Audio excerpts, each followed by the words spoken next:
Assalamualaikum warahmatullahi wabarakatuh. Breaking news, berita bahasa Aceh. Bertegah tungku bak jalan, kawasan Jalan Raya Bandar Aceh, Medan, kawasan Gampung Medang Ara, Kecamatan Nurussalam, Kabupaten Aceh Timur.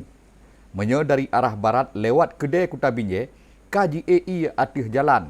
Saatnya ia lebih kurang 10 sampai 20 cm di atih badan jalan.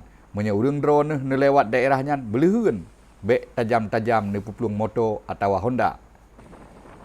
Habanyo gepesampo oleh Ilyas bin Ismail Freelance News nan menginggris haba me Aceh.